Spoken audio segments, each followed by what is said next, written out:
Hello, everybody. This is Felix in Korea.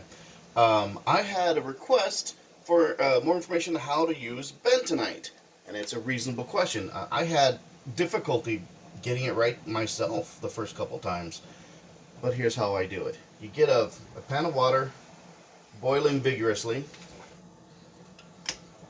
pour it into your cup that you're going to mix it up in. Then you take your Bentonite. It is 1 tablespoon per gallon, but you're only going to use a teeny tiny bit at a time. Little bit, very little bit, like that much, and you stir. And you stir. Because if you put any great amount, it will clump together and you'll get a big lump of clay at the bottom. Which, I mean, if that's your goal, awesome, but that's not what you want if you want to do this with alcohol. So just a little bit at a time.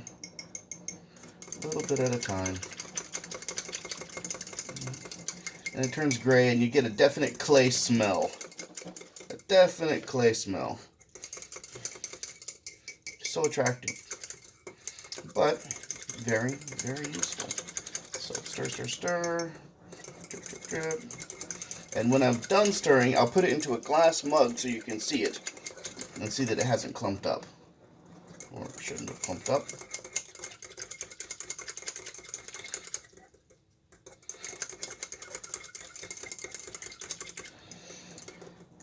Bentonite is a very great product. I mean, it's used widely as kitty litter, which, I mean, is because it absorbs liquid like mad.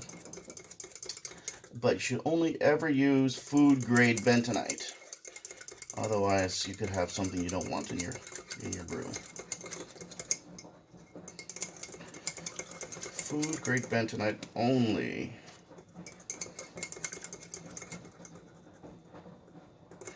And this is about a cup of water. I try to keep it at about a cup because I don't want it to displace the sugars too much, meaning lower my gravity reading.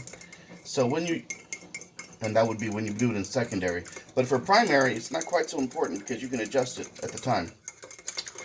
You put Bentonite in primary before you put in the yeast, and then you put in your yeast. Let it start fermenting.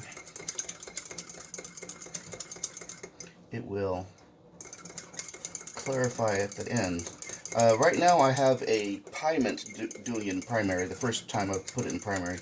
Normally I do it in secondary, because it works just fine in secondary. Just gotta swirl it up every couple hours, and then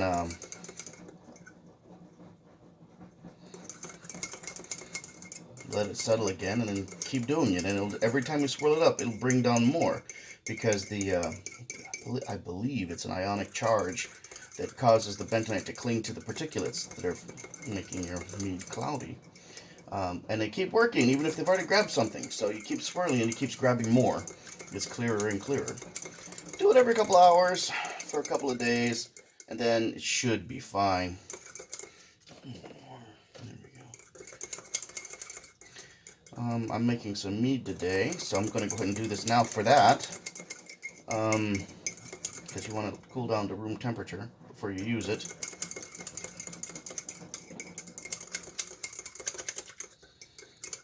One more will do it, I think.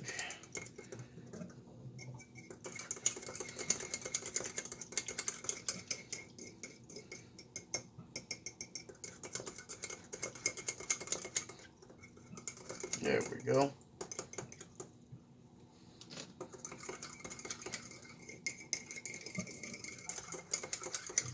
Alright, now let's put it in this beer mug I have. There you go. Look, pour it this direction so you can see it better. Beautiful, isn't it?